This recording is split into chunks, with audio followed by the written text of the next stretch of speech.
Is that all right? Yeah. Are you in some studio or something? Yes. Well, yeah, this is a studio.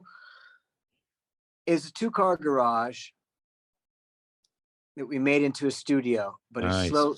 But what would normally be put in the garage, like bikes and everything, gets stashed in here as well. So, So it's the dad studio. As long as there aren't people like backing in, you hear like during this interview. No. We put French doors on it. There's no garage doors. We put like real doors on it. Got it. Yeah. And this is in Nashville. Nashville. Yeah. The last time we talked, I was in Valencia. That's right. Correct. I remember. So, and how long have you been in Nashville? Back in Nashville? Last September. Okay. And was that? Well, hello, by the way. Hello. Good to see you. We just sort of started without even as sort of less abruptly than I even normally start things, which is where like always a few minutes in, somebody will say, have we begun yet? And I'm always like, oh, I'm sorry. Yes, we haven't. But this was even started before I was realizing we were starting here. So I didn't get to say hello, but and how nice it was to see you a couple of weeks ago. Yes. Thanks for coming.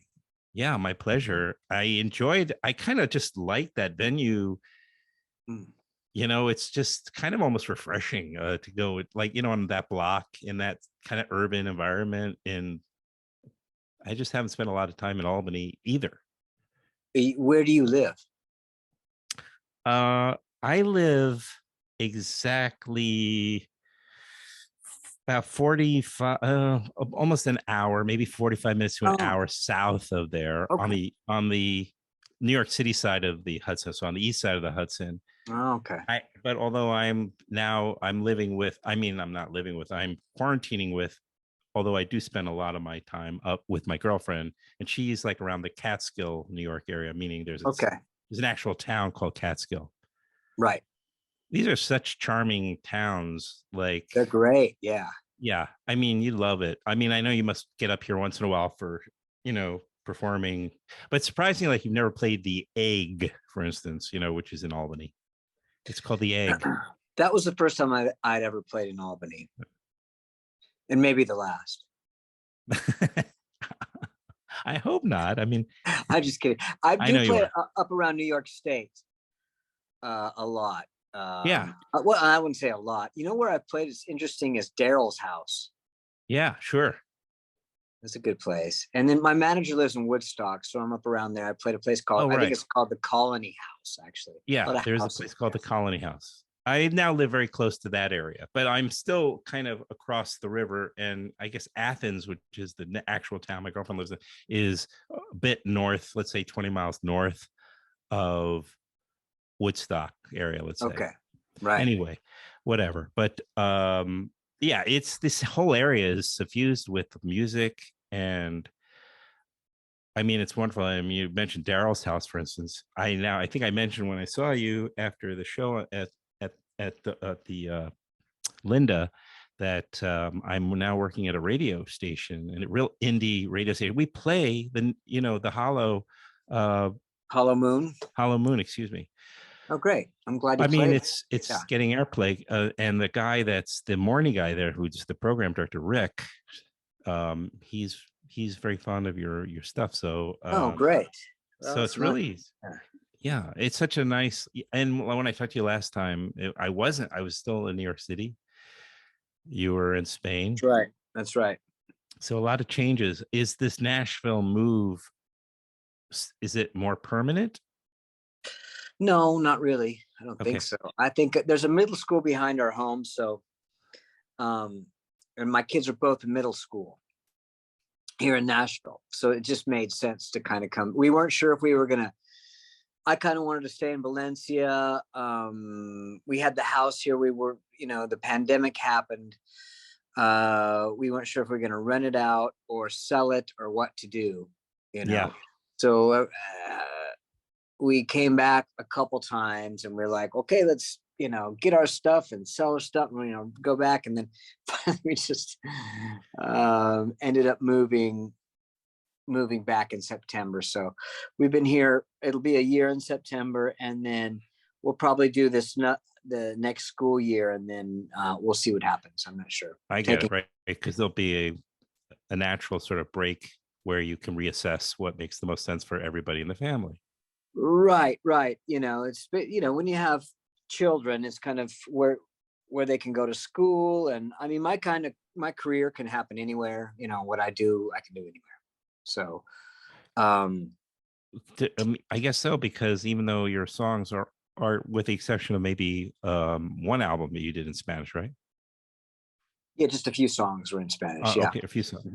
Was that more of an EP? No, that was a full record called El Turista. El Turista. Yeah. I've heard of it. You can get a copy of this pretty much wherever music, heard of it. where music is sold. And by the way, you gotta pay extra for that. No, you don't have to pay. You just got to go to the show, Josh's show. No, it was fun because I just grabbed what I could find.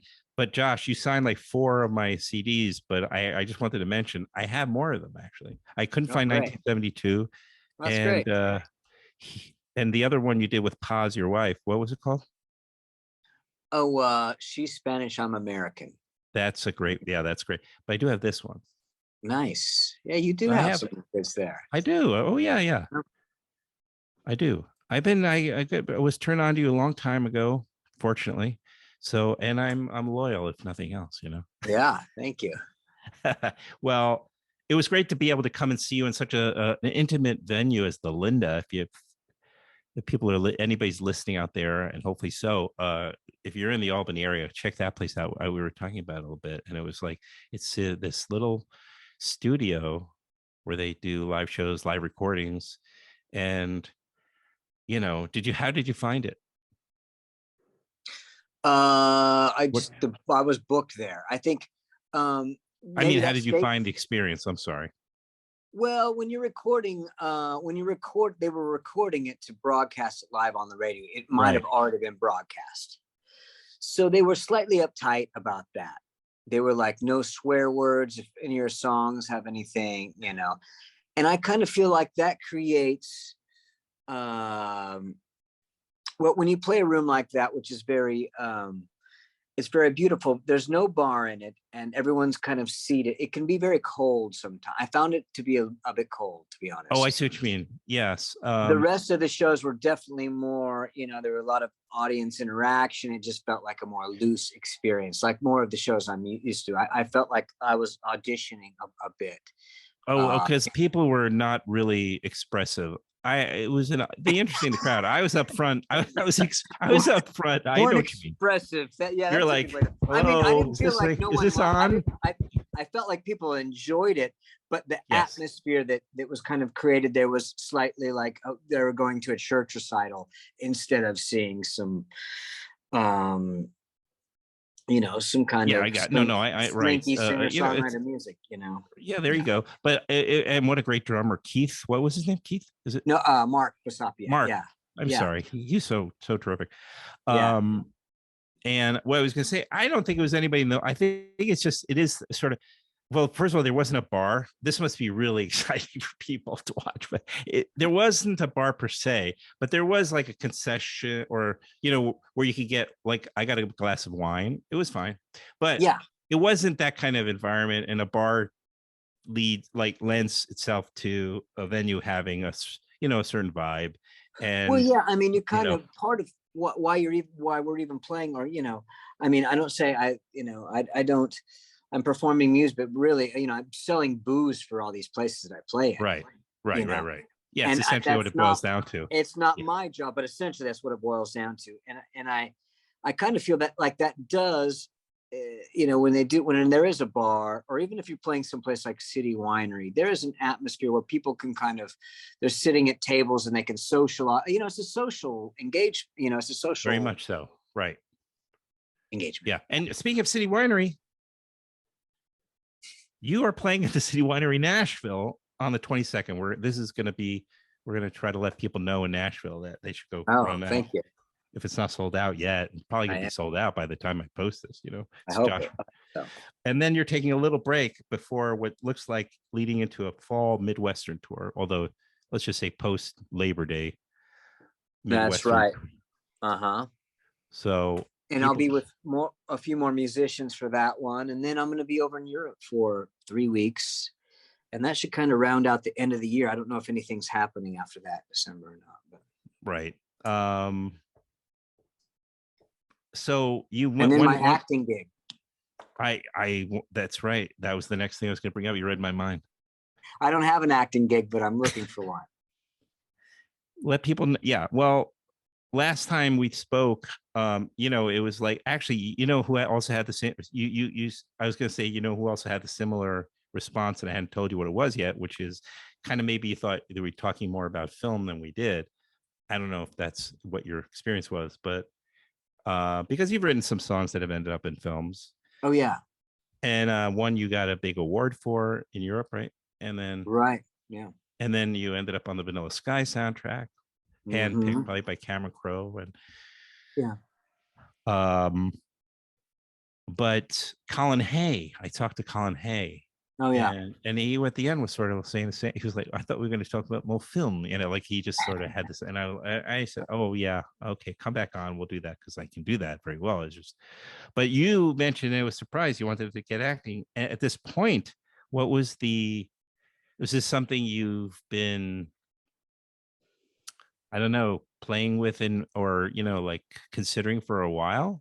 And well, yeah, I think when I ended up winning that award in Spain, I was talking to the director, and I think he had asked me if I wanted to be in the movie. And at that point I was like, I don't know. And I don't know if he would have had to have written me in somewhere, or I would have just been someone at the wedding or something like that. Well, you might have been the wedding singer. Yeah. Right. Yeah, that could have been a thing. But you know, I think during the pandemic, I was thinking, you know, here's another side gig. You know, I'm not trying to say that, you know, what I mean is it's something that I know enough people, and, you know, I've performed enough to, you know, even if it's, you know, very small, you know, sure, 2 words, whatever, you know, it's something that another kind of work that I can do that interests me and that I enjoy. So I took some on-screen classes, or on camera classes, and that went pretty well.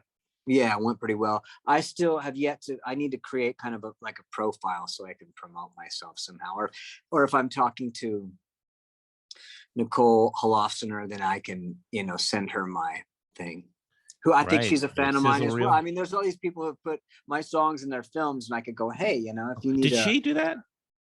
I think. Oh wait, I think we actually. I think we mentioned that. Maybe you mentioned that. She's great. Yeah, I've been wanting to get her on here for a long time too. But that's terrific. Yeah. Well, so right. It's just something that I wanted to kind of create a profile. And there's stuff that goes on in Nashville, you know, over the years, there's little, they had a show here, but now they are filming some series and things like that here. So right. If something should come up, I'd have something ready. So it's not on my to-do list. It's not very far up there, but you should put it up there. But yeah, it's a lot of, I mean, it could be, it's more going to come down to also like scheduling, because I mean, I guess you're promoting the new album, which I haven't mentioned yet. It's called Going Places. What day is it coming out? July 29th. Days away. Just days away. Yeah. So, but it could be something I could do next year or around, right. Whenever that could happen. It's something I'd like to, try, and it's something that I could do in Spain as well. I could play the 45-year-old American boyfriend with a bad, American accent speaking Spanish. And there's a lot of roles. Right. And who sings out of tune. You could play, kind of joke, like, have fun with your. Yeah, completely. Or like you're trying to like play an instrument and, and you're tone deaf. Yeah. That'd be. Or you could write something for yourself. That's a good idea. I mean, the content is always now, especially with there's so much, so many platforms and so many, my God, channels, etc. That I imagine. Oh, I know my ex-wife is in the business, and she's like, and she's an actor. She's on 2 series actually. Oh, great. Both of kind of noteworthy. And she was saying, Adam, you could write like a pilot, and I would probably get picked up because they're so seem like they're so. I mean, this is what she's saying. I mean, I'm not. Well, because there's so many services now. Right. Exactly. Content is what you're saying. Yeah. Right. Yeah. There's desperate for good content, for good, right. But yeah. Anyway, so when you come off is the tour, in the later in the year from Europe, is it typical? You've done 4 or 5 months of touring to support the album. Is it typical to take time off? Or, I mean, it depends how prolific you want to be, right? Because in the past, there have been periods where you've written or produced an album, several in a row, pretty quickly. Mm-hmm. Yeah, I don't have any plan. I'm definitely slowing down. I don't have any after that. I mean, I'm sure some dates will come up, some concerts. And I have people that work on those things, and it's just looking for work, basically. There's places I can play, and they'll pay me some money. I'll go do that for sure. I don't know if there'll be. It just depends on what happens. Sometimes I do a lot of weekend warrior things, like a Fridays, Thursday, Friday, and Saturday in Texas. Oh, okay. That sort of thing, and or around New York State, I'll do a Thursday, Friday, and Saturday. So that could pop up, you're saying, in the middle of the winter all of a sudden? Well, January, February. Yeah. Or, I'm just being arbitrary. I'm not saying, I'm just like, so it's not on the schedule, but it does still, these shows do still continue. No, but it's all 6 months out. You got to start work. The booking agents have to start working on it now. So well, that's what I thought. Hey, well, let's look for some stuff. So they kind of look around at different things and, stuff. Yeah, right. Pops up. Right. Yeah. Right. No, I imagine they can't happen spontaneously, but I didn't know if all of a sudden things, I guess you're right. The winter is 6 months off. So that does make sense. I think it's, yeah. 14th album. Is this Going Places? Is this? I think you might be right. I just like, doing a little bit of last minute research. I was just looking at the list and I was like, I'm pretty sure this is number 14. Yeah, I'll be next interview. I'll be in a wheelchair. Well, move over. We'll share the same. We'll share the same. 27. We'll share the same porch, and we'll both, Okay, yeah. Yeah, I can sing a decent harmony. You were. Yeah, I've seen you've been performing. What's that? I'm not performing per se. I'm just. I do play, I'll cover a song or something. I mean, I have written songs. I don't want to get too distracted, but I just couldn't continue writing. That's the difference between like you and me is I just could, I don't know. I just was so overly analytic about my own writing, about writing songs about them not, but I was doing it in a bubble more. In other words, I was writing by myself. I did not have a band. I did ultimately, when I put together my own little independent album, I did play with the musicians to support the album. Right. This is a while ago now, but I just can never. And when I was in the studio, and I don't know if this happens to you, but I kept writing songs. Like as we were beginning the recording, I just kept writing more songs. They were just coming out, and they were That's good. Great. And they were Feels really good.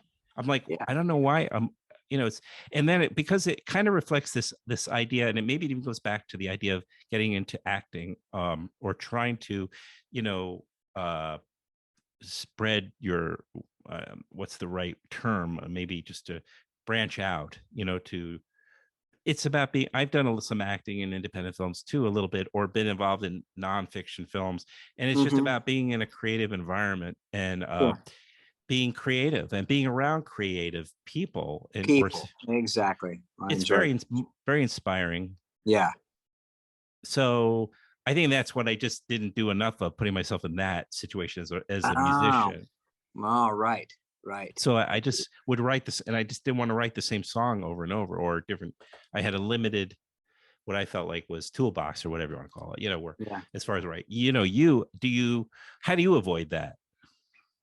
I don't know if I do. Because you're 14 albums in. Maybe you just developed the I've tools. been writing the same song over, the sad dad song over. How do I avoid it? Well, I mean, I try to be conscious. I write quite a bit, or I have spurts where I will write quite a bit, and then you just edit that down. Okay, I've already got a song like this. Okay, I've got a song like this, and so you kind of have to weed stuff out. Yeah. Right. Or maybe change up maybe the rhythm of it, or maybe. There's a lot of things you can do. Yeah. Right. Yeah. Move the perspective. Up. What the song is about, that you can always skew that as well. I do like songs I do have songs with a pretty direct narrative.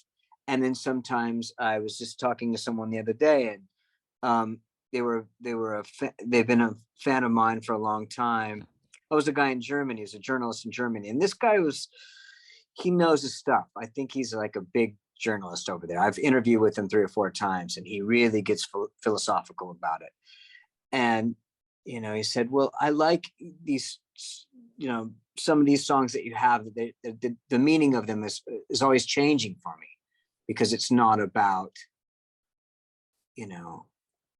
I'm going to Graceland to see my boy, with my boy, and do that, which is great. I like that too. That's that type of storytelling. But sometimes there's a way to tell stories where it's a bit more open-ended, just kind of, fragmented poetry, snapshots of my memories, whatever, and you put those together in a certain way, and it can be compelling. And so that's what I do a lot. And they might mean something to me, and they might not mean something to someone else, or a lot of people don't care about lyrics. Right. Yeah. So, but I always try to make them sound good, whether about something or not, I could appreciate that. I like that. And I like a well-constructed pop song. I like it a lot. And that was another. Me too. That was another reason probably for my own lack of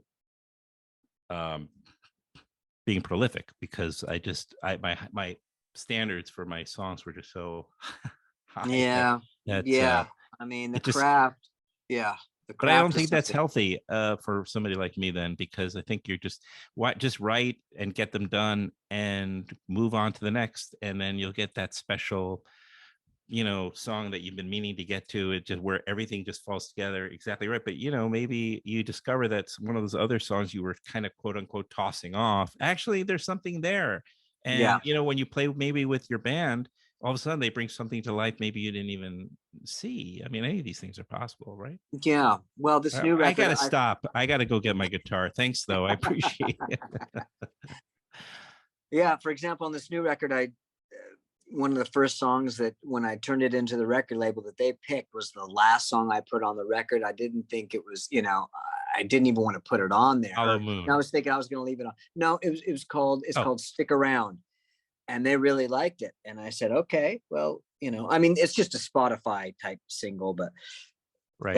It's an and algorithm. now I see why they liked it. Yeah, I think maybe when if you're creating the work and you work on it for a while, you write the song, you work on the lyrics, I produce the record, so you're working on it. You can get so close to it to where you just don't like yourself or the music at all anymore. So it's good to give it to someone else. Someone else mixed it. Good to give it to whoever I'm working with and go, okay, you guys decide what you like, and ultimately the people listening decide what they like, on the record, the songs that they enjoy. I like that idea. That makes a lot of sense too, right? Yeah, because the song, if I like, Henry Miller's Flat, that's going to be my favorite song, just because I like Henry Miller and I think it's a cool title for a song, and the mood of it really, I like it. It feels like that's what I should sound like. But that song probably, I mean, people might like it, but maybe not a larger audience. Right. Well, I'm looking forward to getting that album soon. What have you considered doing? Because you're do you? I guess the question is, would you consider doing a cover album at some point? You've never done one, right? I don't know if I would do a whole album. Well, maybe I could. A lot of people were doing that kind of stuff during the pandemic because they were stuck and they weren't. I don't know. Yeah. No, I mean, I don't know if I would release it on that. I like to learn other people's songs, and it's something that I like to play other people's songs, like you. I like to entertain people. So actually, I was thinking yesterday, I need to write down all the songs I think I've learned, other people's songs, just so when I'm together with a family or I'm in a situation where I have a list. Okay, because I can't remember. It's hard to remember. It's hard to remember cover songs sometimes when you're in that that situation, or if I wanted to play, if I wanted to go down to Key West for a year and get a gig playing Jack Jimmy Johnson Buffett. songs, I do that. Yeah, with Jack Johnson. That sounds great to me. I thought you were going to go with Jimmy Buffett. I appreciate that. Or Jimmy Buffett. Jimmy Buffett's got some great songs. Oh, that's funny. I was just thinking, you mentioned taking, Graceland, and I was just thinking, I remember one interview with Paul Simon, who I assume was an early influence of yours, but that he would say, like in this interview, when they asked him how he comes up with a song, and so he said, well, sometimes, I'm in my studio and I'm just throwing a rubber ball against. Do you ever hear him talk about that? No. It's like one of his things he's probably created, like, I was sleeping and I came up with this song in my head called Scrambled Eggs, Right. But no, this is probably not, I think it was probably one interview, but he was talking about how he'll throw the ball against the wall and he'll start to improvise to, whether it's the melody or something, try to get something out of that. Yeah. I mean, how many could you have written Bridge Over Troubled Water to that? But it's too many wonderful songs. I don't know. I just realized, I was wondering, because to do people, when they develop a relationship with an artist, it's like a way in also to the artist for for fans, like to see what songs they would choose. That's why I ask, because but that's a big step for an artist, I imagine, like yourself too, to kind of expose that part of yourself, like as a fan or as a listener of others. Yeah. It's kind of, it's tough to decide what you would do. I don't know. I like a lot of obscure stuff that I could do it and people would think it was my song. Right. I just did that with the Arthur Russell song. Oh yeah, right. Arthur Russell is a very, a little known songwriter. I think in New York City he had some club hits, but he also did some really, avant-garde. Very much, right. But he also wrote some great pop songs. I did a song called Janine, which is a great, almost folk pop song. I just did that. And I had someone at the New York show just came up and said, "Thank you for doing the Arthur Russell song. I love that song." And then I had other people going, "Great song." And I was like, "Thanks." It's not mine. It was yours. Yeah. Right. They just thought it was mine. So that's a good trick too. You don't have to put all the work in. Right. You can extend your show, get all the make your show longer, get all the credit. And right. Sure. Yeah, actually it's funny because I think it was a documentary about Arthur Russell. Does that ring a bell? I think there is one. Yeah, I think there's one. Yeah. I think that's a long time ago. Right. Did he die of an illness, or did he die of AIDS? I think he did. Remember? I think he did. Yeah. And I never knew about him until I was on the record label called Rykodisc, and they put out a bunch of stuff, found out about him. And then now I'm on with Yep Rock, and they put out some of his records. So it's that's great. The same. I got to get some. Yeah. Do you like to have the physical? Oh yeah, sure. I would imagine so. And I assume that can people can pre-order Going Places right now, can't they? They can, yeah. I mean, the best place to get it is on Yep Rock's website. There you go. I agree with that. People should go there. Always try when you're supporting an artist, go through their label or their own website to buy. Or come to a show and get one too. Yeah, that's right. And then you get a signed autograph. One. That's right. He'll sign it. I mean, and he personally signed it. Oh, I'm sorry. No, you didn't. That's okay. Just teasing you. And then, but this one I didn't bring, but this is another more recent. Oh, yeah. Yeah. It's a cute out. It's a great album. I like that artwork. So I have a lot of the, I think I don't remember how early I came on, but anyway, glad I did. That was the third time the third time I saw you live. Oh, okay. And you've gotten only better. Well, that's to be expected. I guess that's to be expected, but you and the drummer, you make it feel like a full band experience. I really mean that. It was very, yeah. Satisfying. It's like Jonathan Richman. It's just not funny. Well, there were some good laughs. I think there's a couple jokes, but there were some good jokes. They were unfortunately swear free. I just watched with my girlfriend. We were both yesterday. I would have had to postpone. I was so sick. I told you I have COVID, right? Oh, that's right. So I'm only on like the second or third day here. Third day probably. And I'm perspiring. I can't tell you, but that's it. I mean, I'm feeling fine now, but yesterday, forget it. You didn't have it?